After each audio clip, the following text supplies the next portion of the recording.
Assalamualaikum warahmatullahi wabarakatuh. Salam selamat, salam sehat, salam sejahtera untuk kita semua. Ketemu lagi di mata kuliah Faktor Manusia dalam Ketiga atau Human Factors in Occupational Health and Safety. Pada kesempatan kali ini kita akan membahas mengenai perubahan paradigma ya dari human di dalam safety gitu ya, dari tentang manusia di dalam safety. Ya bagaimana kemudian orang itu paradigmanya berubah gitu ya. Nah, sebelum masuk ke paradigma tentang orang, kita lihat juga perkembangan gitu ya, perkembangan dari industri dan juga bagaimana posisi manusia di dalam organisasi gitu ya. Jadi kalau kita lihat, kita kenal industri sekarang dikenal dengan industri 4.0, sebelumnya mungkin ada yang 1.0, 2.0, 3.0 gitu ya. Ya intinya adalah industri itu semakin berkembang, industri semakin kompleks gitu ya, organisasi pun juga semakin berkembang. Ya mungkin dulu tidak besar, ya kemudian juga orangnya tidak banyak, terus kemudian jadi bertambah banyak. Dulu mungkin hanya berbicara di level lokal, kemudian berubah jadi regional, tambah besar lagi menjadi level global. Ya dulu mungkin antar negara, sekarang sudah lintas negara gitu ya. Nah, ini perkembangan industri yang semakin pesat ini sebenarnya juga semakin mempengaruhi ilmu-ilmu pengetahuan tentang manusia gitu ya, terutama manajemen mengenai manusia di dalam organisasi. Ya, kalau dulu manusia mungkin itu hanya dianggap sebagai imbal jasa gitu ya. Jadi ya mungkin kita sama dengan mesin gitu ya pada saat revolusi industri dan seterusnya gitu. Kemudian dianggap sebagai sumber daya gitu ya, kan berubah tuh ya dari hanya personalia kemudian menjadi sumber daya manusia, kemudian berubah juga menjadi capital gitu ya. Jadi modal, katanya manusia itu modal dalam organisasi. Kemudian berubah juga menjadi investment katanya ya, manusia sebagai sebuah investment dalam organisasi. Dan bahkan sampai sekarang pun juga mengalami perubahan dengan akhirnya startup konsepnya katanya ya manusia dalam organisasi itu sekarang mitra bisnis gitu ya bagi si perusahaan untuk kemudian mencapai tujuannya gitu, yang mana ya pasti kalau perusahaan itu tujuannya adalah profit gitu ya, itu tidak bisa dipungkiri gitu. Nah, ada perubahan-perubahan ini gitu ya mengenai industri, kemudian juga penempatan manusia di dalam organisasi, itu juga sebenarnya mengubah paradigma mengenai manusia di dalam safety. Ya, setidaknya ada paradigma lama dengan paradigma baru gitu ya. Ini yang dikemukakan oleh salah satu ahli, yaitu adalah Profesor Sidney Dekker. Nah, kalau kita lihat, kita bisa bedah satu persatu ya mengenai perubahan paradigma ini. Yang pertama adalah kalau dulu ya, mungkin kita bisa lihat ini dulunya itu sebelum abad ke-20 gitu ya. Itu manusia itu dianggap sebagai penyebab masalah gitu ya di dalam organisasi.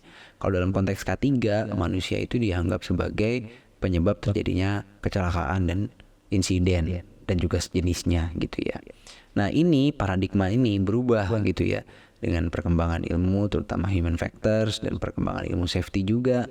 Maka kemudian paradigma baru pasca abad 20 gitu ya, kita sudah melihat dan kita harus melihat manusia itu bukan lagi sebagai penyebab masalah, tapi manusia itu sebagai korban dari masalah. Masalah apa? Masalah yang jauh lebih besar. Apa sih yang lebih besar dari manusia di dalam industri? Ya perusahaannya, organisasinya gitu. Ya, jadi ini perubahan paradigma yang pertama kalau kita melihat manusia di dalam safety. Yang kedua, kalau dulu ya paradigma lama ya, masalah safety itu fokusnya adalah menyelesaikan dengan cara mengontrol manusia gitu. Jadi kalau kita bisa mengontrol manusia di dalam organisasi ini, katanya ini kita bisa menyelesaikan masalah safety.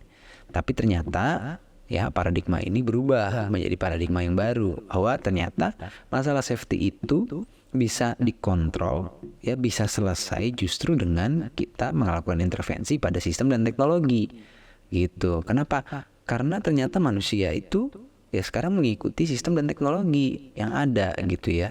Kita kalau kerja juga pasti ngikutin sistem dan teknologi yang ada di perusahaan tempat kita kerja gitu ya. Ya bisa dibilang sebagian besar pasti akan mengikuti sistem dan teknologi yang diberikan atau fasilitas yang diberikan gitu ya. Jarang ada yang benar-benar sendiri secara individu kemudian mengontrol itu.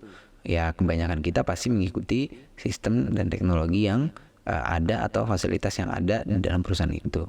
Jadi oleh karena itu makanya paradigma baru intervensinya justru ke situ gitu ya. Karena manusianya nanti akan mengikuti ke situ. Kemudian yang ketiga ya, Dulu intervensinya safety itu targetnya ke manusia dan pekerja. Makanya perilaku individu kemudian menjadi target utama gitu ya. Gimana caranya berubah nih perilakunya. Sementara sekarang dengan perkembangan sekarang ya, yaitu adalah intervensinya tadi pada sistem dan teknologi. Apalagi dengan perkembangan zaman seperti saat ini. Kenapa kita nggak menggunakan teknologi? Kenapa kita tidak menggunakan sistem untuk kemudian kita melakukan intervensi itu? Ya tentunya intervensinya ini untuk kebaikan. Ya dalam rangka meningkatkan performa dan keselamatan dari para manusia yang bekerja di organisasi tersebut gitu ya. Kemudian yang keempat adalah kalau dulu ya teknologi dan tugas itu adalah sesuatu yang fix gitu ya. Nah manusia tuh menyesuaikan dengan teknologi dan tugas yang ada. Tapi dengan seiring perkembangan zaman pada paradigma baru ya, itu justru teknologi dan tugas itu sebenarnya dapat berubah ya, sehingga disesuaikan dengan kemampuan dan limitasi dari manusianya. Ya, nah ini pertimbangannya adalah apa? Nggak semua punya tugas yang sama, nggak semua punya tas yang sama gitu ya. Maka dengan adanya teknologi sebagai alat bantu, sebenarnya alat bantu ini bisa membantu tuh untuk menyesuaikan itu dengan tadi karakteristik, kemampuan dan limitasi manusianya. Nah ini kemudian pandangan paradigma yang keempat. Paradigma yang kelima itu adalah kalau dulu perbedaan individu itu menjadi kunci untuk mencocokkan manusia ke dalam sistem. Jadi manusia ini yang kemudian disesuaikan dengan sistem yang punya gitu ya. Tapi kalau paradigma baru itu justru melihat kebalikannya. Jadi dengan adanya alat bantu yang sekarang semakin canggih, justru ini bisa kita merancang gitu ya sistem dan teknologi yang error resistant atau dia tahan terhadap error gitu. Jadi diperhitungkan dengan baik supaya dia tidak error dan error toleran. Ini juga toleransi terhadap error gitu ya. Apa tujuannya? Untuk menyesuaikan terhadap perbedaan individu yang ada.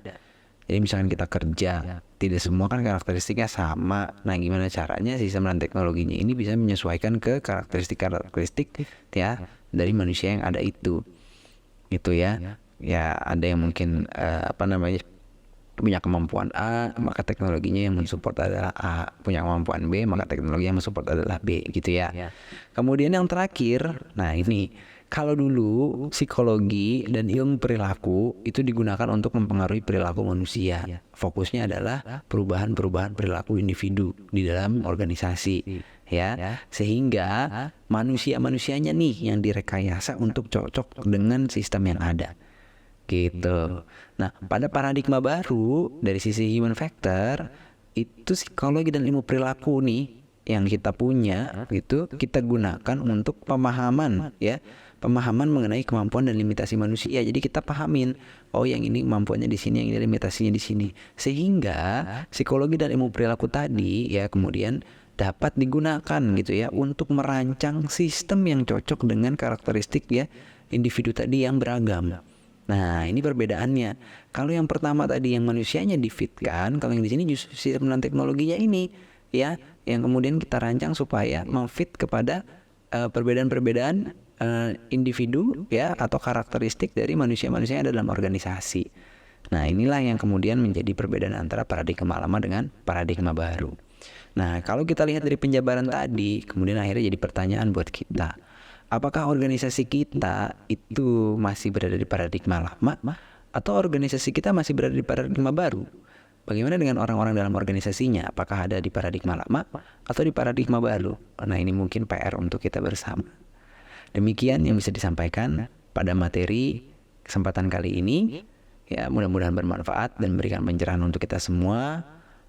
Mohon maaf atas kesalahan yang mungkin terjadi dalam penyampaian. Dan terima kasih atas perhatiannya. Billahi taufiq wa hidayah. Wassalamualaikum warahmatullahi wabarakatuh. Salam selamat, salam sehat, salam sejahtera untuk kita semua.